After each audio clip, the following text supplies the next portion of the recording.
Boa tarde, pessoal. Tudo bem? Pontualmente, às 5 horas. Tá ali no relógio. Tá ali também no computador. Agora já virando para 5:01. Começamos nossa live semanal com cara nova. Até eu tô de cara nova, apesar de não parecer muito. Posso garantir a vocês que estou desculpem, de cara nova. Vocês já viram que a divulgação da nossa live perdão, pigarro. A divulgação da nossa live também está de cara nova. Essa live é uma parceria com o Fica Dica Premium, né? Para quem não conhece, é um site que é uma escola de música com professores atuantes no mercado. Apenas para citar alguns: Roberto Menescal, Joyce, Kiko Freitas, Ney Conceição, Kiko Continentino, Toninho Horta, Chiquinho Chagas, tem um monte, desculpem os que eu esqueci, Cris Delano, cantora. E essa escola de música foi idealizada e é gerida pelo meu querido amigo e grande músico Nelson Faria. A gente se admira e toca juntos, é amigos há décadas, e eu sou testemunha da vocação do Nelson para esse tipo de empreendimento, não só para esse, mas para empreendimentos em geral. E eu tive muita gratidão a ele, vou ter para sempre, por ele me incentivar a criar essa live semanal, aqui no Instagram mesmo, que está me trazendo, em primeiro lugar, alegria, em segundo lugar, compartilhamento, né? E aí é isso que traz alegria, né? Compartilhar o que a gente vem aprendendo ao longo da vida, né? Então, essa iniciativa não é propriamente de tocar, eu não vou tocar aqui para vocês, mas a proposta é conversar. E aí, ano passado, o título sugerido, o título que pintou foi Assuntos Pianísticos, que ficou muito legal. Mas na prática, a gente não estava falando só sobre assuntos pianísticos, né? Muitos pianistas, a maioria, vem e participam, e comentam, fazem perguntas e tal. Mas a gente acaba vendo, eu acabei percebendo que a maioria das pessoas quer conversar sobre música, né? E eu também sou assim, apesar de pianista, eu nunca vi a música pela limitação, entre aspas, do piano, né? A música, aliás, de nenhum instrumento, né? Todos os instrumentos são limitados em um certo sentido, e a música está muito além disso. A música está muito além até do nosso próprio instrumento, que é o nosso corpo. A gente vem, nasce, morre e a música continua aí, né? A gente sabe lá, muita pretensão nossa é tentar saber de onde vem a música, né? O que a gente pode afirmar é que a gente consegue arranjar ela, formatar as notinhas, pegar as notas que a gente inventou, que a gente sim definiu, né? Na natureza não tem essas notas tão claras assim, a gente foi ordenando, criando. E aqui no nosso pequeno mundinho do ocidente da Terra, a gente inventou, ao longo de séculos, de milênios, 12 notas musicais, mas que tem apenas 7 nomes, né? Lá, Si, Dó, Ré, Mi, Fá e Sol, né? Por que eu comecei com Lá e não com Dó? Por causa da letra A, Lá, B é Si, C é Dó, D é Ré, E é Mi, F é Fá, é a única que coincide, e G é Sol. E aí depois a gente também percebeu que estava faltando notas, mas a maioria das músicas feitas eram com essas 7, começando por uma, por outra, terminando em uma ou em outra, gravitando em torno de uma ou de outra, mas basicamente eram essas 7. E as outras eram pequenas alterações dessas 7 e que completaram, vamos dizer assim, um pedaço de rua. A rua começa aqui e acaba aqui. Nesse pedaço de rua, a gente colocou, além dessas 7, mais 5, que são as chamadas notas alteradas, né? Os sustenidos e os bemóis. Enfim, Eu não vou falar muito hoje, já esgotei a minha cota de falação. Eu quero dizer que estou muito feliz por essa nova fase. A nossa live agora chama-se Música. Vamos conversar? Vamos conversar com a música. Vamos conversar sobre a música. Vamos conversar inspirados pela música, né? Porque a música está acima de nós. Então, essa é a proposta. E para inaugurar essa nova temporada, né? Eu tenho muito orgulho de convidar um cara que eu conheci há pouco tempo, é um novo amigo, novíssimo amigo, e é um cara que eu já me orgulho dele, né? Parece que é como se fosse um irmão mais novo, assim, porque além dele ter muito talento, ele tem muita vocação, ele se dedicou e vem consolidando um trabalho, né? Para ser bem claro, o talento pode ser enorme, mas sem a vocação não adianta. Você tem que pegar a vocação e desenvolver o seu talento através de estudos, através de dedicações e contatos, e ainda mais no mundo tecnológico, milhões de coisas a se fazer, né?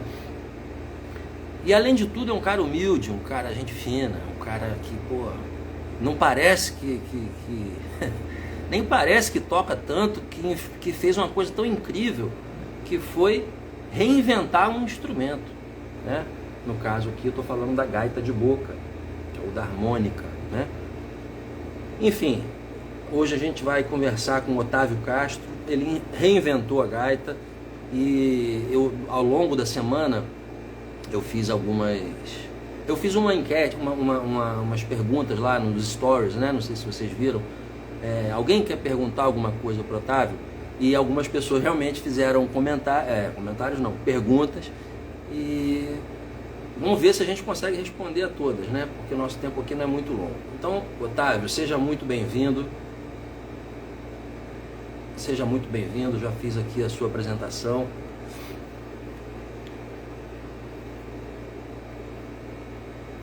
Essa hora é a hora da garganta.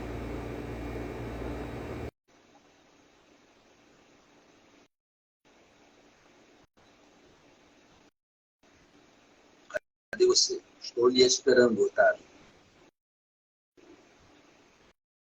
Por que você não aparece?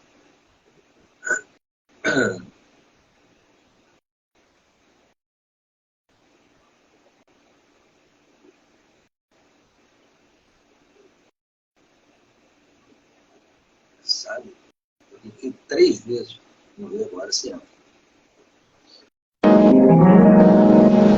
Aí.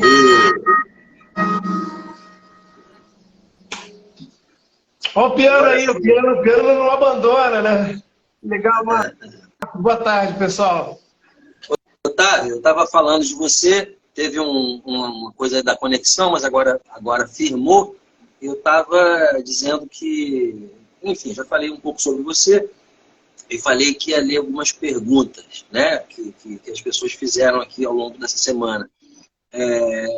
Mas assim, eu quero que você fique bem à vontade para falar o que você quiser falar. O espaço aqui é teu, fala o que você quiser, né? Eu vou começar quem você é, eu já falei um pouquinho, e agora eu vou falar a pergunta do Valério. O Valério, lá de Niterói, ele pergunta: Otávio, por que a gaita? Por que você começou tocando logo esse instrumento? Pois é, eu também fico me perguntando isso, sabe, Marcos? Porque, assim, seguinte, primeira admiração por você, que eu queria que ficasse, assim, registrada desde logo, assim, você é um dos heróis que eu tenho na música. A gaita, na realidade, a gaita veio porque eu fui brincar com um camarada meu, um amigo meu, que começou a tocar gaita, e eu tocava contrabaixo na época. E eu falei, eu fui falar para ele assim: cara, você tem que procurar um instrumento musical, entendeu? Porque isso aí não é bem um instrumento musical. O instrumento musical é isso aqui que eu carrego no ombro. O instrumento, ele tem que ter um peso, sabe? E aí ele falou: poxa, Otávio, não é assim, cara. Esse instrumento é um instrumento importante. É um instrumento importante para um povo, tem uma história. Eu falei: pois é, mas esse instrumento aí não faz música, né? Você faz umas coisinhas, você toca umas musiquinhas, né? Mas assim, se precisar trabalhar, você tem que arrumar um instrumento de verdade mesmo, né? Para ser músico.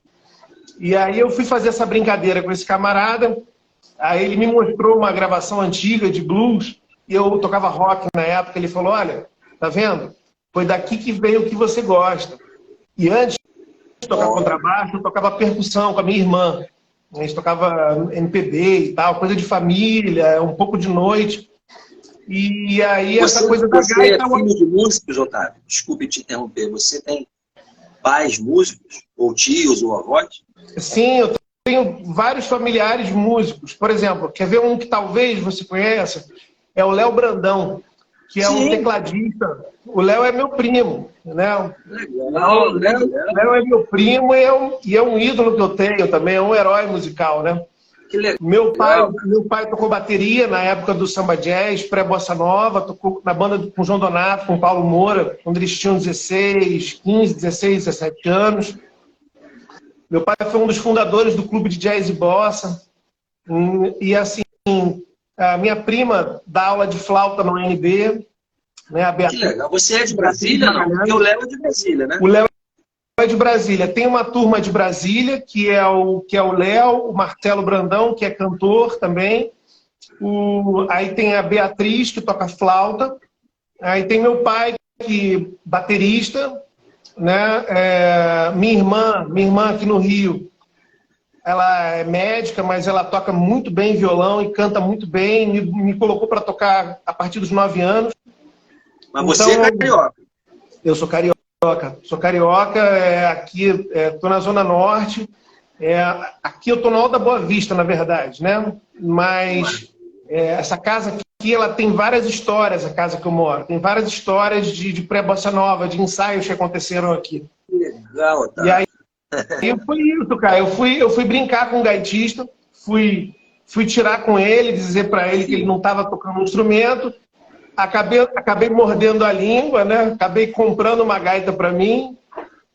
Aí fui aos poucos descobrindo que o instrumento não era diatônico, que ele era cromático. Aí, enfim, a história... Tô aqui conversando contigo, né? Então, para mim é muito doida essa história toda, porque assim, essa volta toda está muito presente em mim, né? Que bom, cara, que bom. Eu acho que a gente precisa disso de tempos em tempos, né? Eu falo agora como artista, como músico também, né? Porque toda hora pedem a gente uma biografia, um release, né? Hoje em dia está na moda como é que é? Aquele lance... Me fugiu agora. Toda vez que se apresenta, assim, apresenta um projeto, como é que chama? Fica uma coisa meio de arquiteto, né? Um projeto, portfólio. Portfólio. Um release, uma biografia, um portfólio, um currículo, né? Se você também está na área acadêmica, enfim.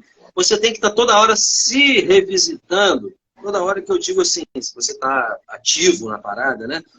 Para poder mostrar às pessoas aquilo que você faz. Mas muitas vezes isso fica restrito a um pequeno número, um muito pequeno número de pessoas que lê os seus projetos ali, os seus, né? Então, para mim, por exemplo, eu não sabia de nada disso. Eu cheguei num palco uma vez que eu estava tocando, você foi dar uma canja e me impressionou, entendeu? Então, essa coisa da biografia, né? Ao mesmo tempo que é educativa e que situa os teus fãs, as pessoas que te ouvem, ao mesmo tempo ela tem pra gente, agora voltando a falar como artista também, como instrumentista, tem o poder de emocionar, assim, porque vai trazendo certas coisas que às vezes a gente nem lembra mais, né? Vai trazendo umas histórias assim do passado, do início e tal, e mostrando que a gente não começou ontem, né? A gente está aqui há muito tempo já.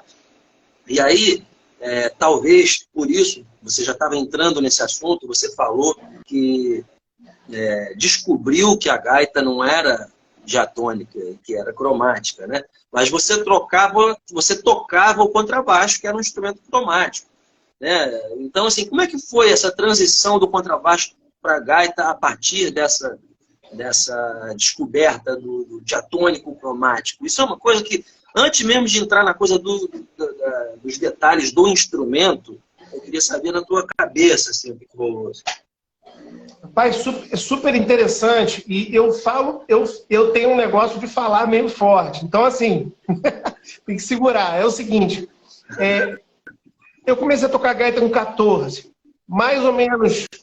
Bom, a história é realmente longa, eu vou tentar aqui contar. Na gaita diatônica existe uma ideia de que existem posições, né? Então, assim, quando você começa a tocar gaita diatônica, possivelmente alguém fala para você assim, tem a primeira posição, a segunda posição, a terceira. Eu já achei aquilo estranho. Eu vinha do contrabaixo, eu não entendia bem o que era posição. E aí, por exemplo, na gaita em dó, a primeira posição seria tocar em dó, a segunda posição seria tocar em sol. E aí você segue no ciclo das quintas. Né? A terceira posição seria ré.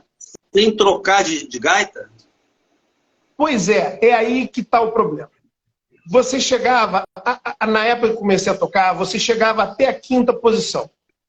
E aí, com o tempo, eu fui sacando que tinha alguma coisa errada na explicação. Porque o dó era dó maior, o ré era ré menor, o sol era um sol 7 meio maior, meio menor, que é o blues, o lá era lá menor e o mi era mi menor. Eu falei, peraí, tá tudo dentro do campo harmônico. Então, assim, muito embora se falasse que era outro tom, na realidade não era porque todo mundo pensa em pentatônica. Né? Então é coisa do blues.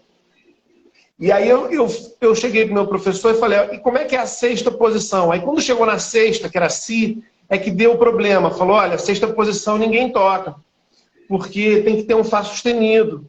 Aí eu falei, mas não são 12? E eu fui um cara que gostava de jogar e tal, aquela coisa, época de videogame e tal. Então, para mim, quando eu ouvi que era 12 posições, eu entendi que eu ia aprender a tocar gaita quando eu tocasse as 12 posições. E quando emperrou na sexta, eu fiquei meio chateado, né? Assim, poxa, como é que são 12 só dá para chegar na quinta? Aí, não, é porque não tem a nota. E nessa época eu estava dando canje, com Toca Della Mare, com Neguinho, com Vagão. E tinha muito aquela coisa de, vamos tocar um blues, qual é a gaita? Essa gaita aí é a gaita em si bemol, então o blues não é em si bemol, né? Aí na época chegava o Zé Carlos Bigorna, que foi uma das primeiras pessoas que me ensinou harmonia funcional. Aí o Zé Carlos Bigorna chegava, e todo mundo, vamos tocar, Zé. Aí eu ficava assim, poxa, como é que eu só dou canja no blues, né? E por que comigo é esse mundo diferente, né? Aí meu pai vendo, eu chateado, né? Porque eu não conseguia me integrar muito rápido na música instrumental. Quantos anos você tinha, mais ou menos? 15. E aí, era lá no Guimas. E aí...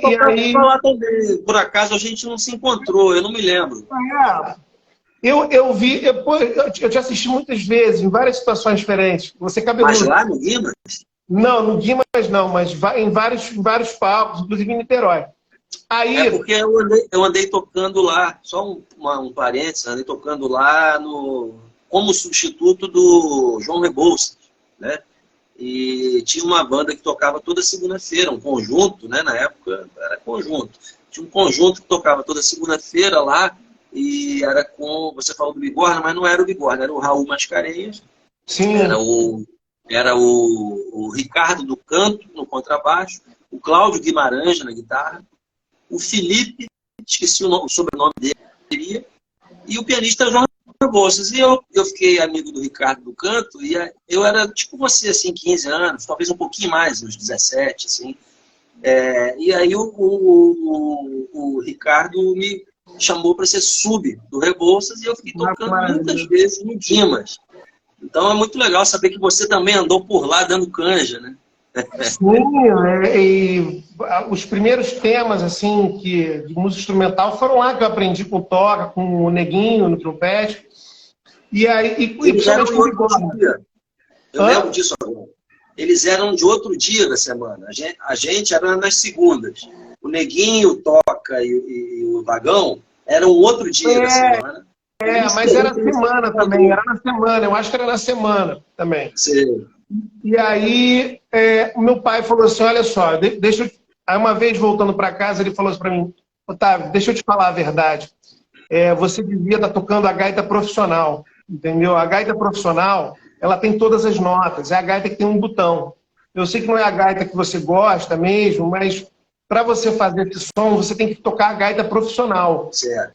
E aí meu pai me indicou para começar a estudar com o Maurício Einhorn. E aí, quando eu comecei a estudar com o Maurício, e aí tem várias histórias sobre as aulas do Maurício que são incríveis, assim, eu tenho uma... Foi quando eu conheci o Gabriel Gross, que também estudava com o Maurício nesse começo. E aí, com alguns meses, né, um amigo meu falou o seguinte: Otávio, chegou um material para mim que eu acho que você vai gostar, que é de um americano que faz as notas que estavam faltando. Aí eu peguei Howard Levy, que é o gaitista que é pianista do Bela Fleck and the Flecktones. Né? Tocava piano e gaita no Bela Fleck. E aí eu fui ver o vídeo aula dele. E aí, rapaz, eu vi ele fazendo o tal do Fá sustenido. Quando ele fez o Fá sustenido, eu lembro que eu pausei o vídeo, né, VHS, pausei e falei, ó, eu não posso continuar a assistir isso aqui se eu não fizer essa nota. E aí, Marcos, a nota saiu. E nessa hora, assim, virou a chave toda. Eu falei, peraí, o instrumento é cromático. E aí eu fui para a próxima aula do Maurício com a gaita diatônica. Falei, Maurício, a partir de agora eu vou fazer... Desculpa, eu vou te interromper algumas vezes, porque eu fico curioso. Só para esclarecer também para a galera.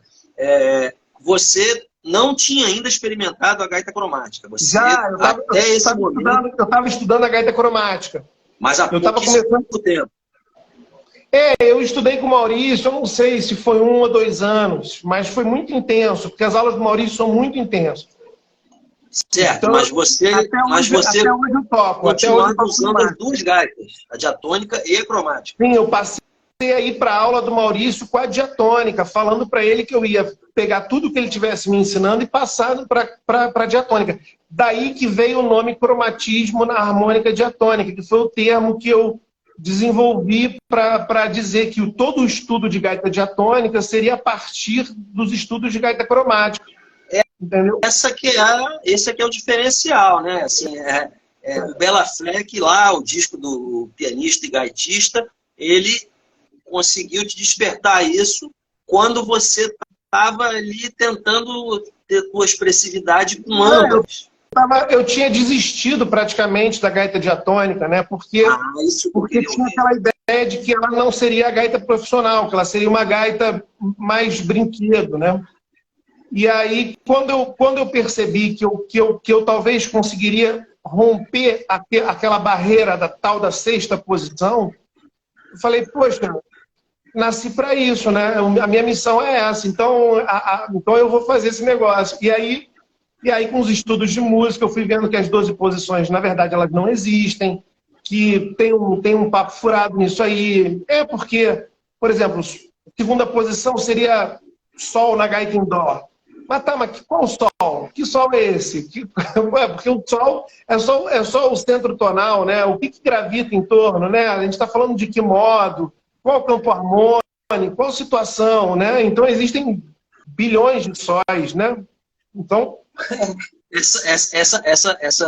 Essa colocação tua aí, bem filosófica, me lembrou de olhar aqui a pergunta que mais uma pessoa fez lá pela pesquisa que eu fiz, é a Suzana. A Suzana aqui do Rio de Janeiro, ela pergunta como que você faz para conseguir tocar as notas cromáticas na gaita diatônica. Justamente essa pergunta.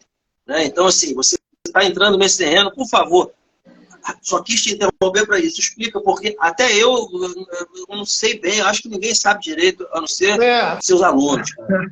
Conta pra gente aí, como é que... Porque eu também quis tocar gaita. A gaita é um instrumento lindo. Quando eu conheci o Toots Thielemans, quando eu ouvi pela primeira vez o Toots Thielemans tocar, eu falei assim, caraca, isso aí é um nível muito alto. Pela primeira vez eu ouvi nesse instrumento esse tipo de nível, a música nesse nível. Né? E aí eu fui ouvindo mais, fui me interessando mais e tal. Mas quando eu peguei uma gaita para tocar, eu vi como era difícil, independente de ser diatônica ou cromática, só essa coisa de tirar o som, né, da embocadura, né? De colocar a boca ali e não tocar 3 notas ao mesmo tempo, né, ou 2, tocar uma só. Isso, eu confesso que me espantou um pouco. Eu falei, puta, tem que fazer um exercício aqui e tal, né? Aí depois ainda tinha chave, depois para encaixar, aí eu desisti. eu desisti. Mas, assim, eu sei que a gaita diatônica, pelo menos assim eu aprendi. A gaita diatônica tinha as 7 notas da escala diatônica e a gaita cromática tinha as 12 notas da escala cromática com auxílio de uma chave. E foi isso tudo que você quebrou, né? Então, essa que é a pergunta da Suzana. Como você fez na prática, em termos aí do instrumento, para conseguir isso, da embocadura, não sei? Rapidamente, é uma curiosidade que algumas pessoas não percebem. Essa aqui é a gaita cromática, que tem chave, né? Então, se a gente notar, dentro de cada buraco, você tem um espaço e um espaço tapado. Então, quando eu aperto o buraco, olha o que acontece, ó. Inverte. Inverte, ou seja, na verdade, a gaita cromática ela foi inventada depois da gaita diatônica. Então, ela é feita por 2 gaitas diatônicas. É uma gaita em dó e uma gaita em dó sustenido. Então, essa ideia de que o botão faz a nota subir, o botão não faz a nota subir. O botão te dá acesso à segunda harmônica. E por dentro existem umas válvulas, uns pedacinhos de plástico que impedem que as palhetas toquem ao contrário. Por exemplo, uma palheta soprada não consegue ser acionada por uma aspiração. Então, as sopradas são sopradas, as aspiradas são aspiradas. A gaita diatônica, na verdade, você vê que ela não tem nenhuma divisória. Essa minha gaita é feita de madeira, feita em Sergipe, é uma história toda bonita aqui. Mas é uma gaita que não tem divisória. Então, eu consigo... Qual é a história? Eu sopro, então quando eu sopro, eu consigo soprar a soprada.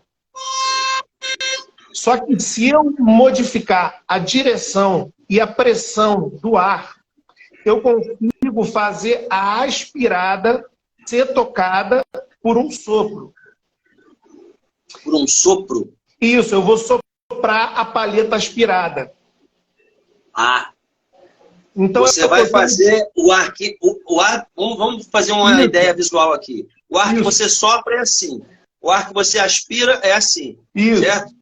Isso. Aí você, nessa coisa que você acabou de explicar, você vai fazer que esse ar que você sopra aqui vai mudar de direção, de pressão e vai fazer isso aqui. Não, eu vou fazer ele bater... Não, vou fazer ele bater na palheta aspirada e vou fazer a palheta aspirada tocar com um sopro e não com uma aspiração. Sim, aí, soprando.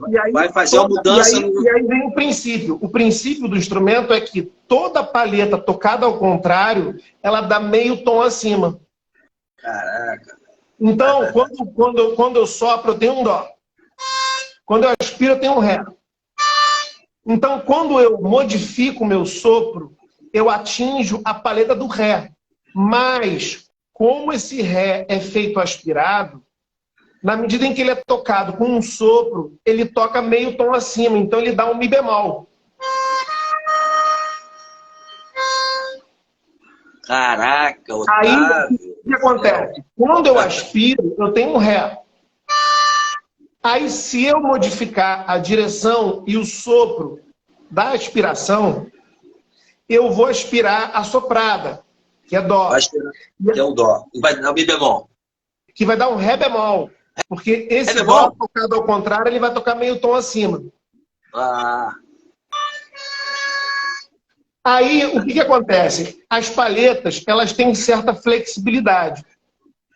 Então, o som quando eu faço soprado não é igual ao do aspirado. Porque quando eu aspiro, a palheta aspirada, que é ré, ela dá uma flexionada e parece que é ela que vira ré bemol. Por isso que antigamente algumas pessoas falavam que a palheta entortava e por isso que descia meio tom. E esse é o bend, que é a rapaziada do blues que descobriu. Né? Sim, então, sim. O que acontece? As pessoas achavam que a palheta entortava, mas ela não entorta. É porque a aspirada flexiona e a soprada, tocada ao contrário, ela vem com ré bemol e pega a nota no meio. Caramba. E aí você tem a impressão de que a nota bemolizou, mas não foi isso que aconteceu. Na verdade, uma palheta parou e a outra veio. Só que é muito preciso. Já quando eu faço soprado, você tem um salto, porque justamente a soprada, que é dó, ela flexiona para si ela não chega no Si. E aí ela corta, e a outra que vem é Mi bemol. Então, como o Si não conecta com Mi bemol, você não tem essa flexão da nota. E aí, historicamente, se chamou essa situação aspirada de bend, e essa situação soprada de overblow. E aí, isso aí não custou nada para virar uma grande confusão. Então, muita gente coloca o overblow como sendo a técnica mais avançada, como sendo uma técnica opcional para quem quer fazer um dia. E que, na verdade, em termos de aerodinâmica, ela é igual ao bend. O resultado sonoro é que é um pouco diferente, mas o que acontece em termos de aerodinâmica e mecânica de interação de palhetas é exatamente a mesma coisa. Inclusive, eu fiz uma live no YouTube explicando isso com a maior calma do mundo, desmontando a gaita, tapando as palhetas com os dedos. Então, assim, o instrumento, ele é cromático. Ele é cromático para valer, porque como são 10 palhetas em cima e 10 palhetas embaixo, e cada uma toca uma natural e uma ao contrário, então é um instrumento de 40 notas. Então ele tem 3 oitavas. Só que como ele tem 2 repetências, em termos de notação musical, a gente fica com 38. Então a gente tem uma flauta transversa. Pronto, explicado. Não, a Suzana deve ter agradecido aqui, eu ter entendido, mas eu gostaria que no final da live a gente colocasse, eu vou publicar, né, essa live, e a gente comentasse, colocasse. É difícil, porque o Instagram não torna os links clicáveis, né, a não ser na bio. Né? Mas eu gostaria muito de deixar para quem está nos assistindo, para quem quiser, ou para quem vier depois, porque tem muita gente que vem depois, né? Eu mesmo assisto muitas lives depois, assim, muitas coisas do YouTube e do Instagram depois, para poder... Porque não faz muita diferença, né? Fica lá o conteúdo.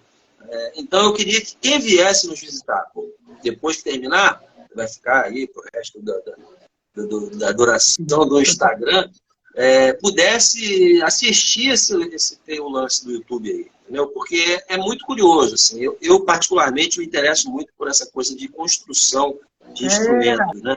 É muito interessante. Não tem nada a ver com música, né? Para começo de conversa, não tem nada a ver com música. Música é outra coisa, né? Mas, assim, o que você fez no seu instrumento é uma coisa que eu não vi, assim, não estou querendo rasgar a seda, não, mas eu tô falando que eu não tinha visto. Eu não tinha visto, mas me surpreendeu muito. Você sabe, Marcos, eu penso assim, que se não fosse eu a sistematizar isso, seria qualquer outra pessoa.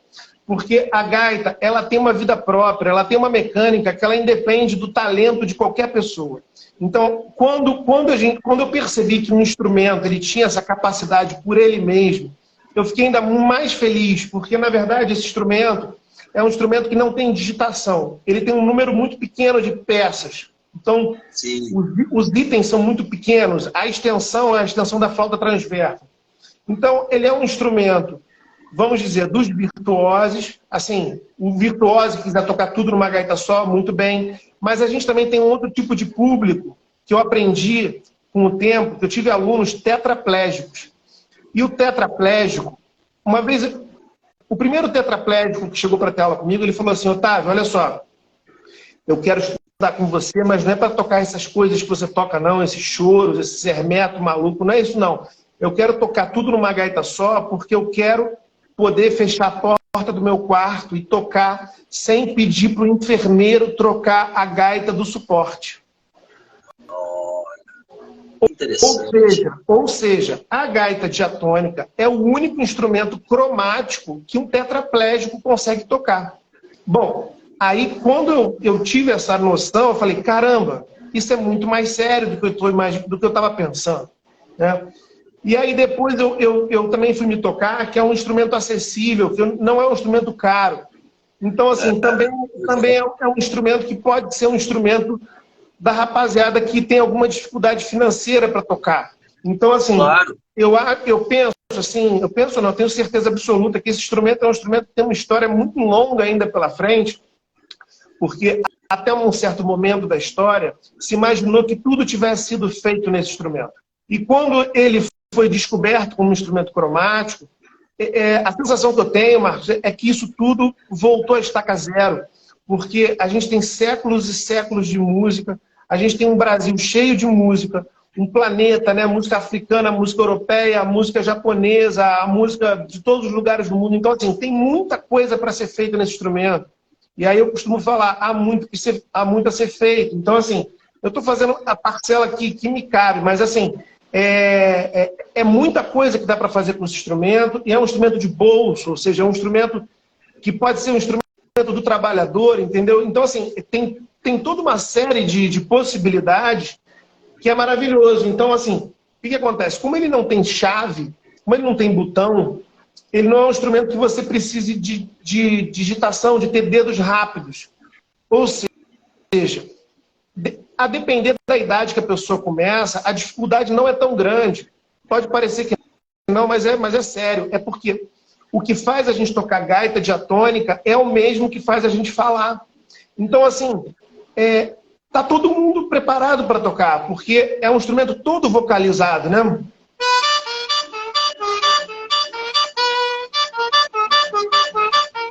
Eu fui um rapaz que comia muito chiclete. Então, assim, isso para mim é muito barato fazer, entendeu? Deixa eu te perguntar uma coisa aqui. Você falou brilhantemente que tem desdobramentos aí, né, por vir a partir dessa visão da gaita como um instrumento cromático.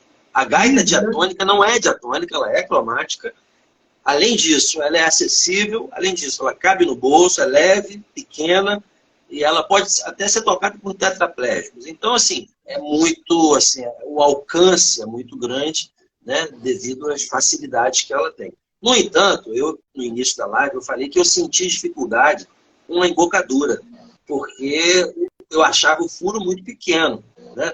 E você sabe que eu sou pianista e também acordeonista, né? Então, assim, o tamanho, tudo bem, não são instrumentos de sopro, né?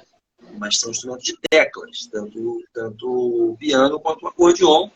Mas, curiosamente, o acordeon é muito mais assemelhado, aparentado com a gaita do que com o piano, né? O processo de passagem do ar ali, de linguetas de metal vibrando, as palhetas, e os corinhos que tapam quando abre e quando fecham, né? É o mesmo princípio, né? O mesmo princípio.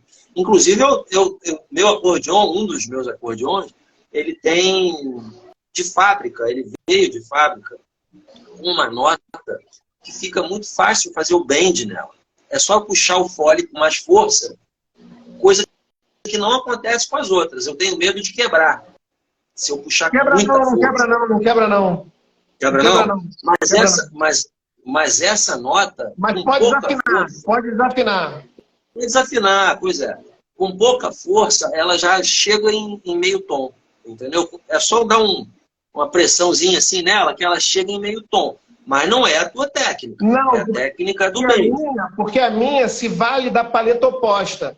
Exatamente. Se você força demais a flexibilidade de uma paleta, você cria um ponto de dobra. E aí ele pode ele pode se assemelhar a uma limada. Você limar, entendeu? Porque dá um desgaste do ponto de dobra. Por isso que o instrumento baixa afinação. Porque o ponto de dobra é na base. As paletas, elas são presas num rebite. Se você limar perto do rebite, ela desce. Se você limar longe do rebite, ela sobe. Então, se você flexiona demais ela cria um ponto de dobra na base, perto do rebite. Por isso que a paleta desce. Por isso que a paleta sobe. A minha do acordeon é aqui que dobra. Dobra na ponta, ela sobe meio tom. Bom, mas o fato é que você cria um ponto de fricção que lembra uma limada. E por isso que... O que acontece? Essa gaita ela não desafina nesse sentido, porque, na realidade, quem faz a nota de decorrência não é a nota de origem. não é a palheta de origem, é a outra. É o então, outro, na verdade, em vez de eu acionar outra gaita diatônica, eu, na verdade, faço uma delas tocar toda ao contrário. Sim, sim, não, isso é muito, muito incrível isso aí, cara. Agora, mas o que eu estava falando era outra coisa. Eu estava falando, porque esse assunto leva a gente a muitos universos simultâneos, né? Mas o que eu estava falando é que essa facilidade, essa lista de facilidades que você elencou, eu não quero ser advogado do diabo, não. Não, por favor, só entender por que eu achei tão difícil a coisa da embocadura. Porque eu estava falando que, como eu toco piano, teclado, a tecla tem um tamanho que cabe o dedo ali, né? Então, assim, quando eu vou tocar um acordeon chamado maestrina, que é um tipo de acordeon fabricado pela Scandale, e tem esse nome porque ele considera, olha só, uma coisa muito antiga, não sei precisar a data que esse acordeon foi inventado, mas ele foi inventado, ele foi concebido para meninas, para mulheres. Teoricamente, elas teriam a mão menor, os dedos mais finos, então ele tem as teclas mais finas, né? E aí, maestrina, mas enfim, tem mulher grande também, tem mulher com dedo largo também, né? Então, depende da maestrina. O fato é que quando eu ia tocar, eu já tive algumas vezes com esse instrumento na mão, eu esbarrava mais do que o natural, porque a tecla é mais fina, né? Então tem um mínimo ali. E eu acho o buraco da gaita muito fino, muito estreito. Como é que para que para que o seu instrumento não pareça tão difícil para quem pega pela primeira vez? Como é que é a posição indicada para você acertar? Eu sei que isso é uma aula, isso custa caro. Vamos, isso é bom, isso é importante. Na realidade, isso custa muito caro, mas como é que é para tirar um som limpo de uma nota? Então, a ideia... Então, olha só, o que acontece? Em termos gerais, em linhas gerais, a gente imagina que a gente põe a gaita na boca, mas só que essa parte da boca aqui ela é muito seca. Então, se você for com essa parte de fora, a gaita, dentre outras coisas, você vai ter problema de vazamento lateral e você vai também ter um problema que a gaita não vai correr. Então, na verdade, a gaita ela encosta lá dentro da boca. Ah, certo. Então o que é aqui? Certo. É por dentro. Aí, um exercício que eu costumo passar é o seguinte, a pessoa acerta primeiro o 1. Porque o 1 só vai ter vizinho para o lado direito, não vai ter vizinho para o lado esquerdo. Então, o 1 a pessoa vai acertar, assim, de algum jeito. E aí, qual é o objetivo? Mantém o sopro linear e aí vai escorregando o instrumento, né, para o lado esquerdo até você pegar o 2.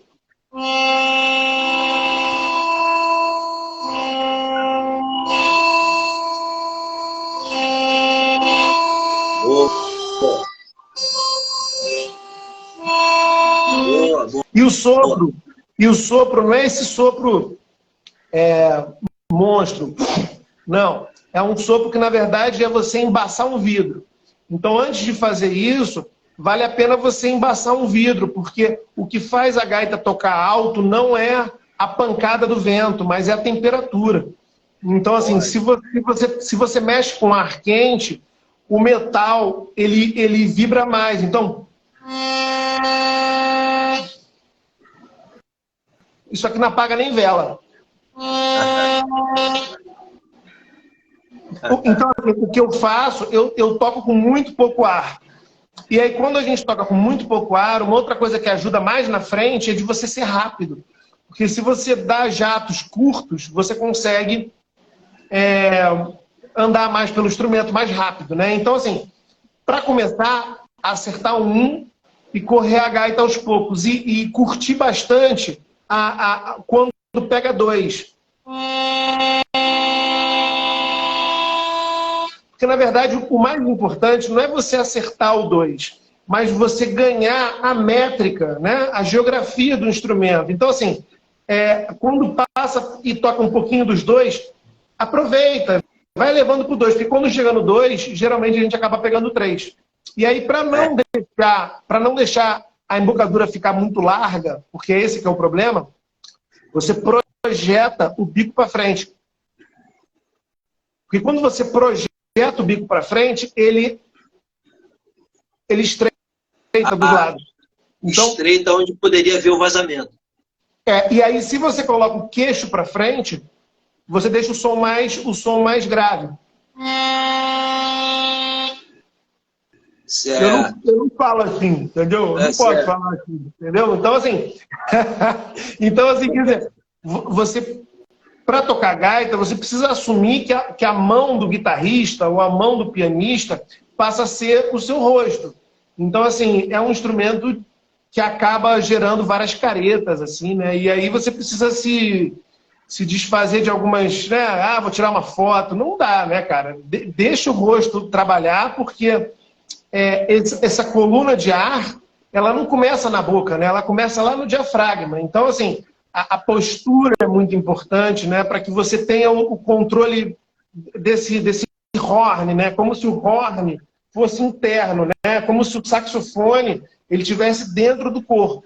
Então, assim, não é uma coisa assim de bota a gaita na boca e toca. É, na verdade, você fazer uma postura que começa no core, né? Começa no core e passa pelos ombros. Então, tem todo um jeito de se posicionar para onde chegar perto. Hã? Começa onde? No core. No core, no abdômen. No abdômen. Que é o que, por exemplo, o pessoal do surf tem que ter bom para ficar em pé na prancha. Então, assim, para o gaitista de diatônica, que não tem a chave, vale muito a pena fazer exercício físico, tipo fazer prancha, para você ter um abdômen, assim, não precisa ter um abdômen trincado, não. O meu tá longe de ter uma coisa dessa, o meu é até meio bizonho, mas assim, eu lembro que assim, quando você começa a tocar gaita, você precisa ter uma disposição, assim, sabe? Disposição física, porque é um instrumento que, por exemplo, na hora que você começa a tocar, você engana o corpo. Porque de tanto soprar e aspirar, o corpo entende que você está correndo. Então, o seu batimento cardíaco sobe, você começa a suar. Então, assim, é muito importante manter uma saúde razoável, entendeu? Porque ele engana o corpo. E de tanto você mexer a boca, ele produz saliva, porque ele acha que você está comendo. Então, ele acha que você está correndo e acha que você está comendo. Então, assim, uma outra coisa importante é saber dominar a produção de saliva, porque nesse instrumento, como a gente mexe com as duas paletas, é um tal de cuspir aqui dentro, assim, né? Então, assim, você tem que saber tocar, inclusive, ao longo da tocada, você está limpando o instrumento pelo seu jeito de tocar. Certo, então, assim, tem que ter uma manutenção constante também, né? Abrir, limpar. Principalmente se o instrumento é novo. Porque quando o instrumento ele é mais... você tem mais tempo, o instrumento ele é mais... Esse meu instrumento aqui tem quase 20 anos. Mas, assim, quando o instrumento é mais velho, ele aceita melhor as regulagens. Porque como a gente tem que mexer com a interação de paletas, eu tenho que abaixar as paletas. E é bem comum delas reagirem, delas quererem voltar para o estado natural, do estado de fábrica. Então, você está sempre regulando as paletas e tal, e conforme o instrumento vai ficando mais velho, ele vai parando. Esse meu instrumento aqui eu não regulo ele há muito tempo, e nem precisa praticamente. Ah, você dosa isso, porque quanto mais mexe, pior. É isso?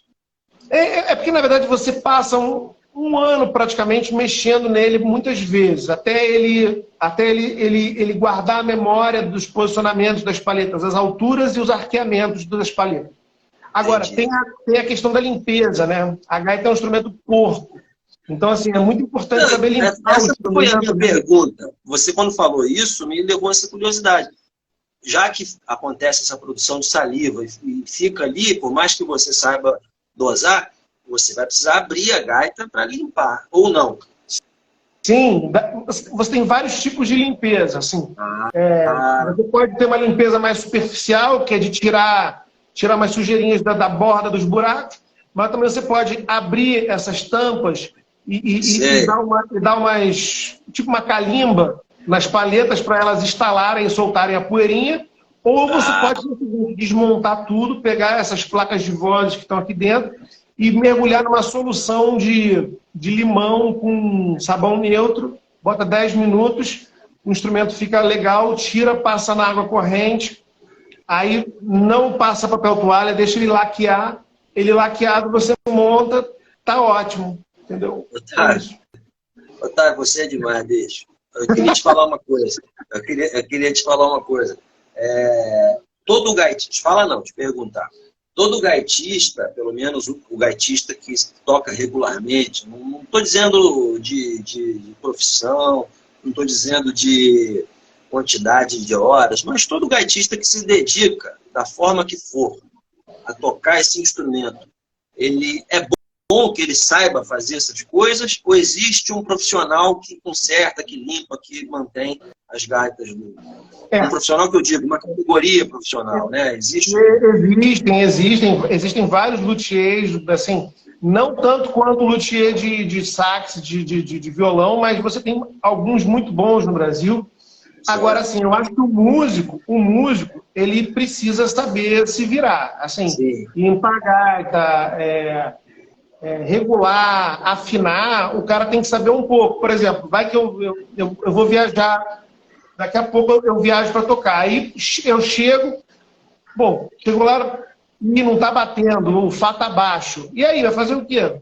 Assim, eu levo algumas gaitas comigo, mas vamos abrir, bota uma espátula embaixo, bota o afinador, tá tanto para baixo, vamos lá. Aí eu pego uma micro retífica com ponta de borracha. Em vez de limar a palheta, eu dou uma polida com borracha, porque aí ela fica limpa. Aí eu faço o polimento com borracha, ela vai e sobe um pouquinho. Pronto. Então, assim, as noções de luteria, para o músico profissional, elas são essenciais. É como o guitarrista saber trocar uma corda de guitarra, sabe? Sim, sim. Eu imaginei isso.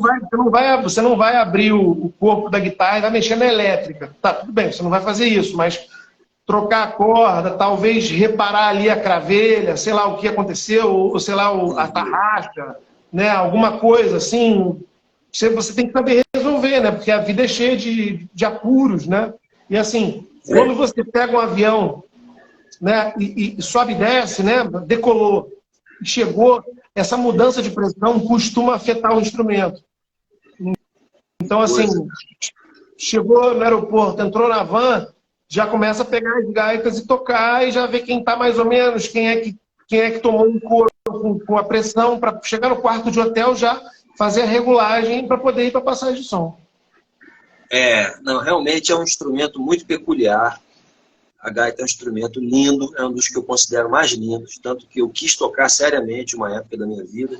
E agora tenho a oportunidade de tocar regularmente com um dos meus ídolos, que é o Maurício, em Horn, né? Tenho tocado muito com ele, né? E toquei duas vezes, uma ou duas, acho que foi uma, com você, né? Aqui, perto de casa, aquele dia que a gente fez um som lá com o Luga, né? E eu também já toquei algumas vezes com o Gabriel, com o Flávio Guimarães. Com o Stanek. Com o Stanek eu não toquei junto, mas a gente já fez concertos na mesma noite, no mesmo recital. Né? Ele tocando Vila Lobos, o Rodamés, e eu tocando Rodamés, o concerto de acordeon. Então, assim, a vida sempre me coloca perto dos grandes gaitistas aqui do Brasil, né? Tive a chance de tocar com, pelo menos, a maioria dos que eu conheço aí. O Rio do Hora também, já consegui trabalhar com ele. Né? Então, assim, eu tenho uma afeição por esse instrumento muito grande. E, ao mesmo tempo, acho ele muito peculiar. Né? Então, assim, eu queria te agradecer por essa verdadeira aula que você deu para a gente de gaita. Quero falar para quem ainda não entendeu que o Otávio reinventou a gaita. Né? Isso é a nível mundial, isso não é só brasileiro, isso é a nível mundial. Existe um biólogo, me fugiu o nome dele agora, mas existe um biólogo muito, muito importante para quem estuda biologia, certamente vai saber de que eu estou falando. Que ele tem uma teoria que é de que novos inventos, novas ideias, novas invenções, por mais que elas sejam reputadas a uma pessoa, pela própria análise do tempo, por diversos estudos, elas costumam aparecer ao mesmo tempo em lugares diferentes do mundo. Né? É isso aí. Eu costumo falar que assim, nós somos ondas. o mar é maior do que nós. Então, assim, eu só estou fazendo isso nesse instrumento porque muita gente se dedicou e se dedica.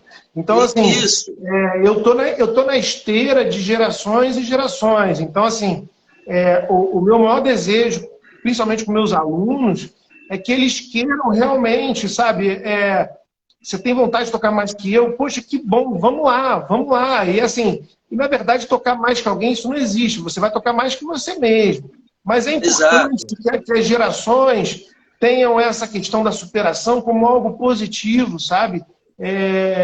Eu aprendo muito com meus alunos. Na verdade, eu toco numa gaita só, porque um aluno meu, quando eu tocava só 4 gaitas, um aluno meu falou para mim, olha, eu vou aproveitar que eu não sou ninguém, que eu não toco nada, e eu vou tocar tudo numa gaita só, porque você já me convenceu. Eu falei, não, peraí, quem vai fazer isso sou eu. Não, Otávio, mas eu tive a ideia. Eu falei, não, peraí, mas eu preciso fazer para te ensinar. Então, como eu te falei, podia estar qualquer outra pessoa no meu lugar, entendeu? Então, isso é uma coisa que independe da pessoa. Na realidade, a gente, sim, eu acho que eu acabei estando na hora certa, assim, no movimento do instrumento. Mas eu acredito, e acredito de verdade, que os próximos anos vão ser anos de revelação de vários novos gaitistas de gaita diatônica, porque poucos instrumentos têm essa possibilidade de novidades, né? Por exemplo, tem um aluno meu que quer tocar música clássica, né? Então, assim, música erudita. Então, a gente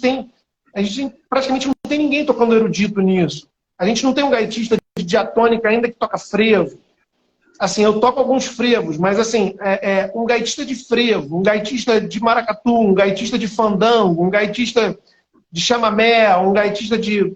Meu primeiro disco foi de choro, né? O primeiro disco foi em 2008, eu gravei um disco só de choro, samba choro.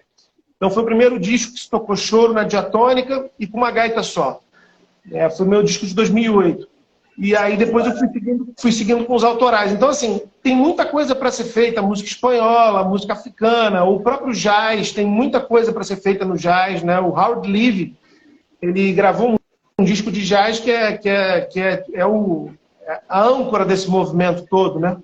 Mas ele troca de gaita. Então, assim, existe muita coisa para ser feita. Então, assim, poucos instrumentos eu acho que geram essa possibilidade de novo mercado, né? Então eu acredito que nos próximos anos a gente vai ter o surgimento de muita gente boa tocando gaita.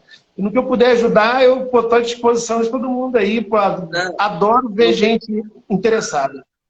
Não tem dúvida. Com relação ao que vem por aí, não tem dúvida que vem um universo novo e não sei até quando a gente vai estar aqui para ver, mas um universo diferente do que houve até aqui. Né? Porque uma maneira nova de tocar um instrumento, ou enfim, uma possibilidade nova de se fazer música, aproveitando um instrumento que era visto como limitado e agora está sendo colocado como praticamente ilimitado, é claro, respeitando a extensão do instrumento, mas ali dentro, com todas as possibilidades, e por que não com novas invenções que venham a ser feitas, né? Por que não? Então, esse futuro aí do instrumento, eu não tenho nenhuma dúvida. Só que assim, a gente está chegando no final, infelizmente, falta 1 minuto. E essa aqui? Aí, toca um pouquinho aí, essa aí é o quê? É dupla? Aqui, a live vai começar toda de novo. A gente faz outra, pô. Essa aqui é a gaita baixo, rapaz. Essa aqui é a gaita baixo. Caramba. Mostra aí um pouquinho dela. Não, essa gaita é muito aguda, essa gaita é muito aguda. Aí eu peguei a gaita baixo e comecei a fazer melodias na gaita baixo.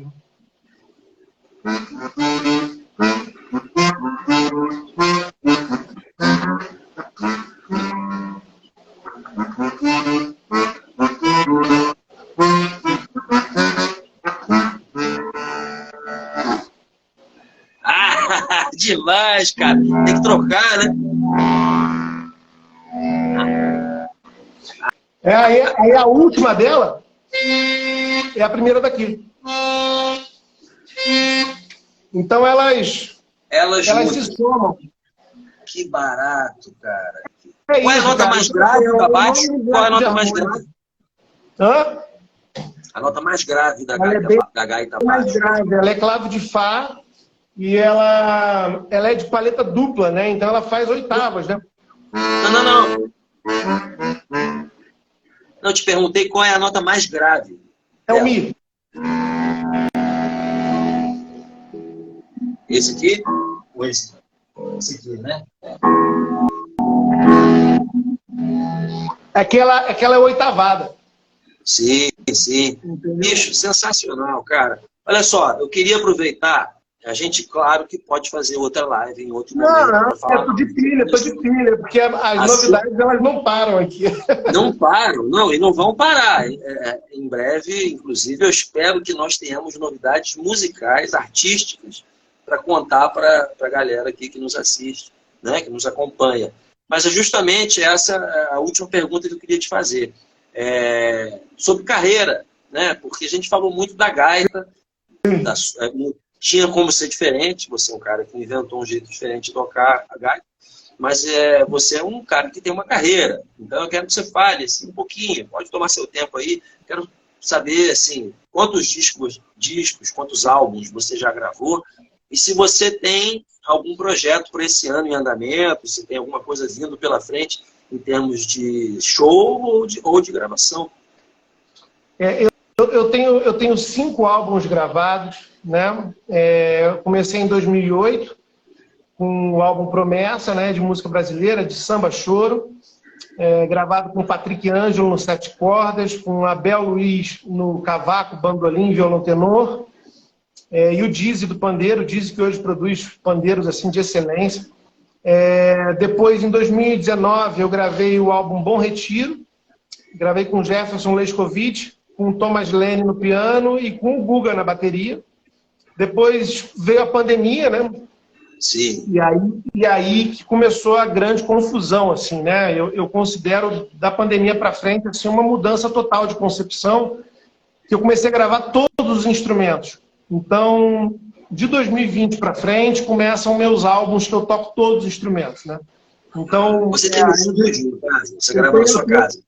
Eu acabei montando um home studio e aí eu gravo orquestras de gaita, né? Eu uso a gaita cromática para fazer as aberturas de vozes, uso a gaita baixo para fazer o baixo, e a diatônica dobrando melodia com a cromática, e aí boto baixo, boto teclado, um monte de percussão. Então, em 2020 veio o álbum Natiumbi, junto com... Como é? Chama? Fala de novo. Natiumbi. A minha rua se chama Tiumbi, né? Que é o córrego de água azul escura, Tiumbi, né? Tiumbi. E aí o disco foi gravado na Tiumbi, aí ficou esse nome. Legal. Em 2020 eu também gravei um single de música eletrônica muito doido, que me passaram um negócio lá, uma batida eletrônica, eu gravei tipo, 50 gaitas em cima e foi um single eletrônico. Aí em 2021 eu lancei um single chamado For Sure, que enfim, é muita orquestração de gaita, né? Aí em 2020, e eu tenho que ler porque às vezes eu esqueço essas coisas. Em 2021, eu lancei o Intensidade, que foi um álbum gravado ao vivo por causa do edital. Gravamos ali no Centro da Música Carioca, eu, Jefferson Leskovic e o Thomas Lenny. Então tem um álbum ao vivo. E depois, no começo do ano passado, eu lancei o álbum Dali, que é um EP. Dali, que é um EP, e aí já com alguma experiência de home studio, porque eu não sabia nem cortar, eu não sabia editar nada. Então, assim, o Natiumbi, ele tem um som de disco antigo, porque ele tem muito barulho de ambiente, né? Um disco até meio romantizado, né? Parece um disco antigo e tal, mas é isso. Porque ele é bom gravado mesmo. Então, assim, aí veio o Dali. Aí o Dali acabou ele entrando para algumas playlists importantes, editoriais, e aí foi um álbum que as coisas começaram a andar melhor. E atualmente eu estou terminando de gravar o meu próximo álbum, que é também um álbum de multi-instrumentista, né? E é isso. Aí, tá gravando aí no seu estúdio. E aí eu cada vez mais estou prestando atenção na música, sabe? A minha preocupação está cada vez maior sendo a música.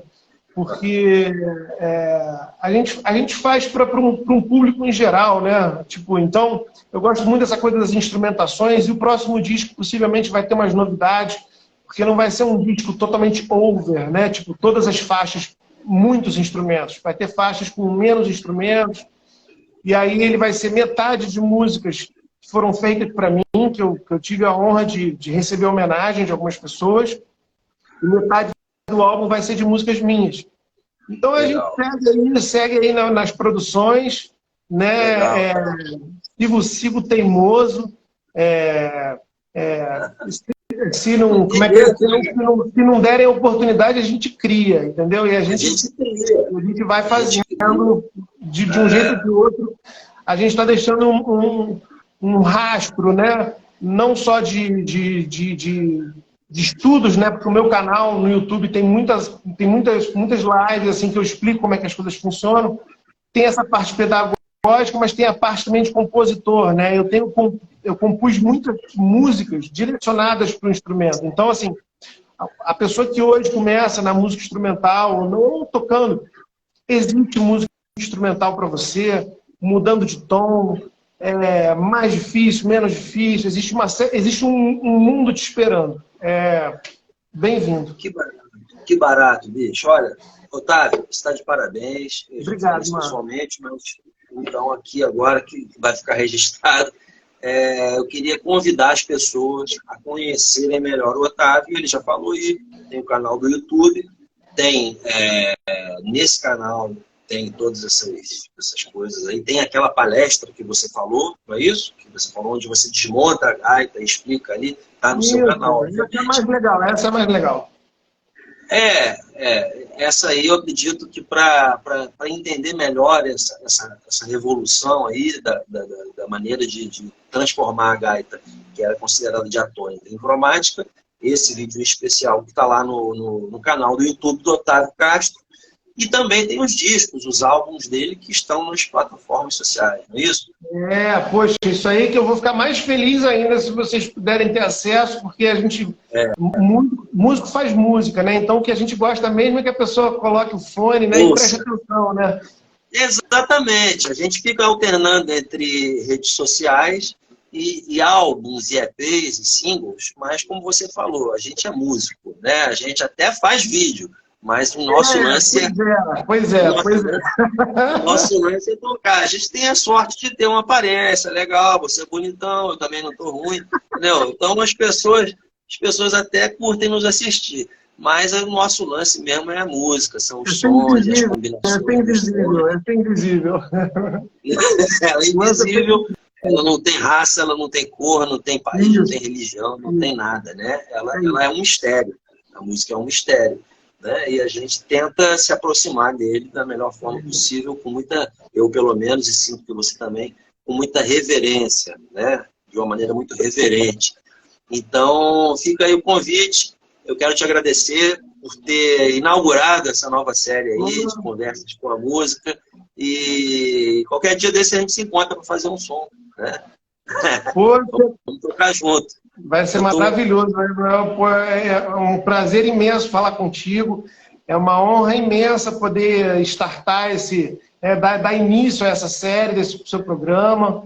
E boa sorte, tudo de bom. Você merece isso e muito, muito, muito, muito, muito mais. Você é um cara super especial. A minha geração, com certeza, ela é muito grata a você pelas coisas que você trouxe pra gente de música, sua forma de tocar.